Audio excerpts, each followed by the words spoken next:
అప్పుడప్పుడు వంటలు హిట్టే కాదండి, ఫట్టు కూడా అవుతాయి. మసిపూసి మారేడుకాయ చేయడం అట్లా ఉండదు మనకి.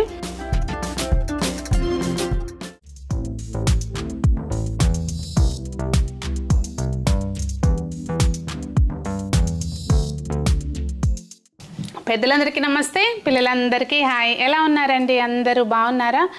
మేము చాలా బాగున్నాం, మీరు కూడా చాలా చాలా బాగున్నారని ఆశిస్తున్నాను. ఈరోజు వీడియోలో ఏంటంటే సాయంత్రం పూట స్నాక్స్ అండి, హెల్దీ స్నాక్స్. వెయిట్ లాస్ వాళ్ళు కూడా తినొచ్చు. ఇంకా పిల్లలకి స్కూల్కి వెళ్ళేటప్పుడు రిటర్న్ వచ్చేటప్పుడు బస్సుల్లో వస్తుంటారు కదండి, వాళ్ళు వచ్చేసరికి చాలా లేట్ అయిపోతుంటుంది. దారిలోనే చక్క తినమని చెప్పి ఒక మంచిగా చిన్న బాక్స్లోకి పెట్టివ్వచ్చు. మంచి స్నాక్ చూపిస్తున్నాను. నేను Sunitha, welcome to the Telugu housewife. పదండి వంటగదిలోకి వెళ్దాం. అక్కడే ఎందుకు ఇంట్రడక్షన్ చెప్పట్లేదు అంటే అక్కడంతా కూడా ఇంకా గ్యాస్ ప్రాపర్గా సెట్ అవ్వలేదండి. సిలిండర్ అది బయట ఉంది కనుక నాకు అక్కడంతా ఓ పక్కన ఇరిగిన పొయ్యి, ఒక పక్కన వేరే ఏదో సెటప్ నచ్చట్లేదు అనమాట. అందుకని ఇక్కడ చెప్తున్నాను ఇంట్రడక్షన్. ఇంకా పదండి వెళ్దాం వంటగదిలోకి. మనము ఇప్పుడు చేసే చిక్కీకి అన్నీ కూడా అంటే పల్లి పట్టి అంటాం కదా, ఇక్కడ ఏంటంటే పల్లి చిక్కీ కాదండి, హెల్దీగా మనము డ్రై ఫ్రూట్స్ తోటి చేసుకుంటున్నాము. చాలా అంటే చాలా మంచి ఇంగ్రీడియంట్స్ అనమాట ఇవి. బౌల్ క్వాంటిటీ మీరు ఏదైనా తీసుకోండి. ఇక్కడ నేనైతే జస్ట్ ఇలా ఒక చిన్న బౌల్ తీసుకున్నానండి. ఇంకా కొలత అన్నిటికీ అదే బౌల్ వాడతాను. ఇవి డ్రై ఫ్రూట్స్ మనం తీసుకునేవి ఒక్కొక్కటి ఒక్కొక్క రకంగా, కొన్ని తొందరగా వేగుతాయి, కొన్ని కొంచెం టైం పడుతుంది కదా. బాదం పప్పులు కొంచెం టైం తీసుకుంటే కనుక ముందు బాదం పప్పులు వేసానండి. కొంచెం ఇవి వేగడం మొదలుపెట్టినాక మిగిలిన వేసుకుందాం ఒక్కొక్కటిగా. ఇక్కడ ఏంటంటే ఒక కప్పులోకి సగం బాదం పప్పు కట్ చేసినవి, సగము వాల్నట్స్ అండి, అక్రోట్స్ అంటారు కదా, వాల్నట్స్ ఇవి కట్ చేసినవి రెండు కూడా సగం సగం ఒక బౌల్లోకి, సగం బాదం పప్పులు అయితే సగం వాల్నట్స్. ఇది ఒక బౌల్ తీసుకున్నాను. ఇవి కొంచెం మనకి మంచిగా లో ఫ్లేమ్ మీద వేయించుకుంటే చక్కగా కమ్మటి వాసన వస్తాయండి. టేస్ట్ కూడా బాగుంటుంది అనమాట. హై ఫ్లేమ్ మీద ఏదో హడావుడిగా వేయించకంటే.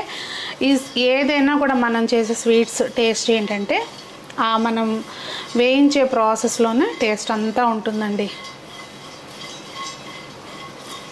ఇవి ఇలా కొంచెం వేగిన తర్వాత దీనిలోకి ఒక బౌలు గుమ్మడి గింజలు తినడం వలన స్పెషల్లీ లేడీస్కి వచ్చే మోకాళ్ళ నొప్పుల సమస్య ఏవైతే ఉంటుందో చాలా వరకు మనం ఇవన్నీ కూడా ఆహారంలో రోజువారీ మన నిత్యం తీసుకునే ఆహారంలో వాడుకుంటూ ఉంటే ఏంటంటే అవన్నీ కూడా మనకి కొంచెం సమస్యలన్నీ కూడా తొందరగా రావన్నమాట. చాలా అంటే చాలా మంచిది గుమ్మడి గింజలు.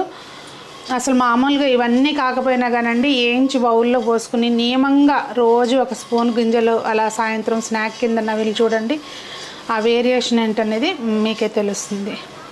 అలాగే ఇవి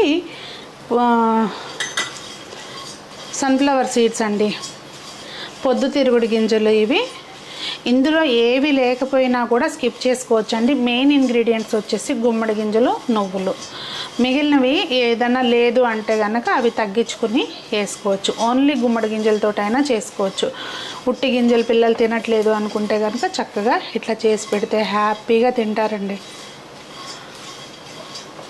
ఇవి మనము కట్ చేసేటప్పుడు వాల్నట్స్ అవి కొంచెం పౌడర్ లాగా రాలిందనుకోండి, నేను ఏదో ధ్యాసలో వాటిని స్ట్రైనర్లోకి వేసి ఇలా అంటే బెజ్జల గిన్నెలోకి పోతుంది, నేను అది చేయలేదు కింద, అందుకని అట్లా పొడుగా ఉంది. మీరు ఒకసారి అట్లా బెజ్జల గిన్నెలోకి వేసుకుని దుల్లుకేసుకుని అప్పుడు వేయించుకోండి, బాగుంటుంది కలర్ అనేది. నువ్వులు కూడా వేయాలండి. నువ్వులు ముందే వేస్తే ఏంటంటే మాడిపోతాయి కనుక నువ్వులు నేను వేయలేదు. ఇవన్నీ కూడా కంటిన్యూస్గా చక్కగా తిప్పుతూ ఉంటే ఈవెన్గా ఎగుతాయండి. లేకపోతే ఒకచోట వేగి ఒకచోట వేగకుండా మాడిపోయి అట్లా ఉంటే మనకి సగం టేస్ట్ అనేది అక్కడే పోతుంది. లాస్ట్ టైం కూడా నేను ఏదో చేస్తే క్యాస్ట్ ఐరన్ది అడిగారు, తర్వాత కామెంట్స్లో పెడుతున్నారు కదా. సో ఇదైతే నేను క్యాస్ట్ ఐరన్ దాంట్లోనే వేయించుతున్నానండి. మా షాప్లో అయితే అవైలబుల్ ఉన్నాయి, మీరు ఎక్కడైనా తీసుకోండి, ఇంకా అది మీ చాయిస్. అడుగుతారు అని చెప్పి నేను ముందే చెప్తున్నాను.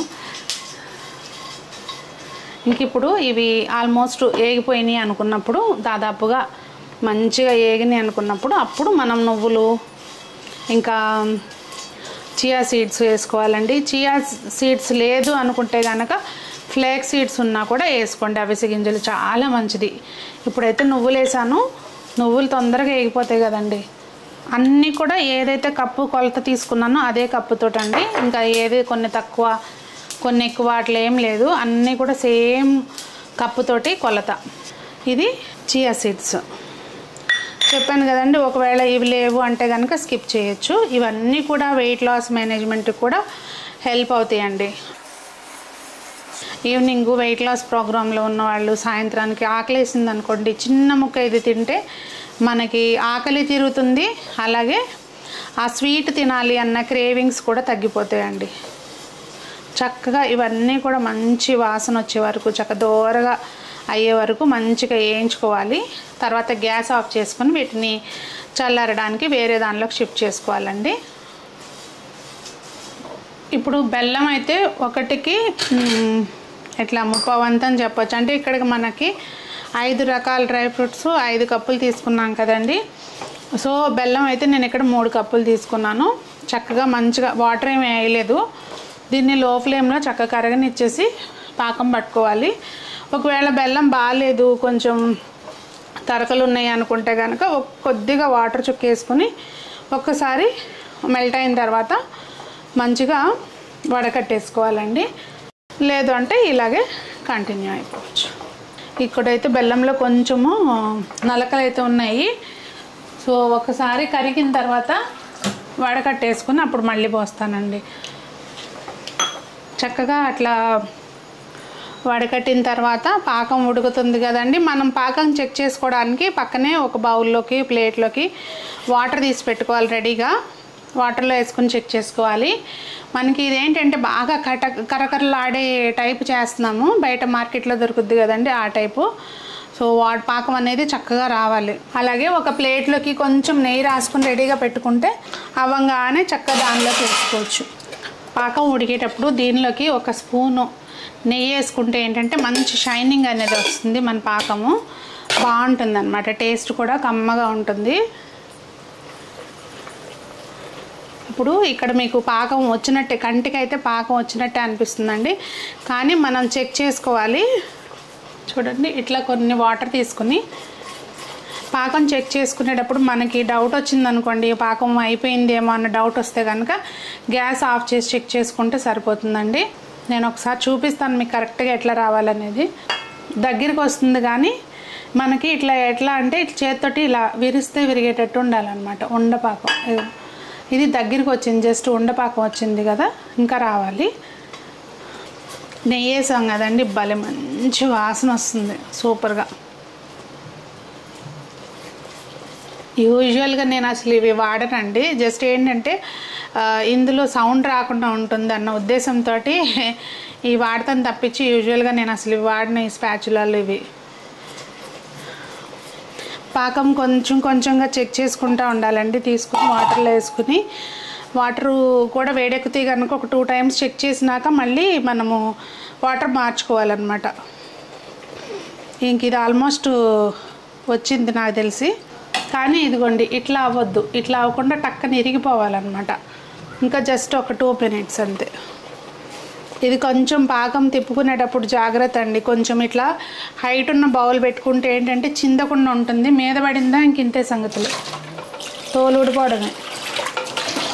బాగా నొరగొచ్చేసింది చూడండి, అంటే ఆల్మోస్ట్ డన్. ఇంకా ఇప్పుడు మనము గ్యాస్ ఆఫ్ చేసి చెక్ చేసుకోవాలండి. గ్యాస్ ఉంది అనుకోండి మనకి ఊరికే పాకము ఎక్కువైపోతుంది మళ్ళీ. ఓకే, ఇదిగోండి చూసారా, ఇది ఇట్లా చక్కగా బాగా ఇట్లా అయిపోవాలన్నమాట మనకి గట్టిగా. ఇంక ఇప్పుడు ఏం చేయాలంటే టంగం అనేటట్టుగా, అంటే మనం బౌల్లో వేస్తే టంగం అనే ఉండు గట్టిగా రావాలి, బ్రేక్ అయిపోవాలి. దీనిలోకి ఒక్క చిటికెడు వంట సోడా అండి, చిటికెడు వంట సోడా వేస్తే ఏంటంటే ఇది మనకి బాగా పొంగుతుంది, చక్కగా అంతా ఈవెన్గా స్ప్రెడ్ అవుతుంది అనమాట. చూసారా ఎట్లా వచ్చిందో నొరగా.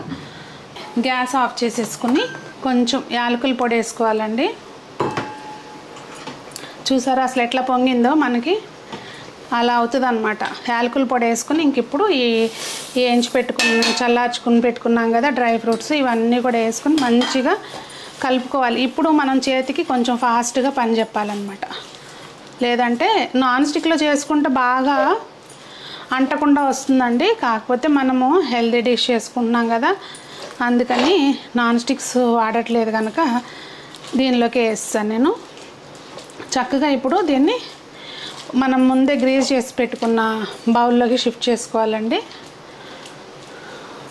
ఇదిగోండి, ఇప్పుడు దీన్ని స్పూన్ వేసుకుని తినాలన్నమాట. అప్పుడప్పుడు వంటలు ఇట్టే కాదండి, ఫట్టు కూడా అవుతాయి. మనం ఎంత ఎక్స్పీరియన్స్ ఉన్నా కూడా వంట ఫట్ అవటం కాదు. ఇక్కడ ఏం జరిగిందంటే కరెక్ట్గా ఈ పాకం దీనిలోకి షిఫ్ట్ చేసే టైంలో రూబీను డైజీ గొడవ పడుతుంది అనమాట. రూబీకి తినడానికి ఇస్తే అది డైజీ తీసుకోపోయినట్టుంది, రెండు కరుచుకోవడానికి వచ్చేస్తుంది అనమాట. ఇది పోతే పోయిందని చెప్పి ఇంకా అటు వెళ్ళేసరికి లోపల ఇది గట్టిగా అయిపోయింది. ఇమ్మీడియట్గా స్ప్రెడ్ చేయకపోతే ఇలాగే అయిపోతుందండి. ఉండలు చూడదామని ట్రై చేసా కానీ అవ్వలేదు. ఇదిగోండి ఇలా అయింది. స్పూన్ వేసుకుని తినాలి ఇంకా దీన్ని, అదనమాట సంగతి. ఇప్పుడు దీనికి ఏం పేరు పెట్టాలి? డ్రై ఫ్రూట్ కొండ అలా జరిగిందనమాట. మొత్తానికి టేస్ట్ అయితే మాత్రం అసలు వేరే లెవెల్ ఉంటుంది.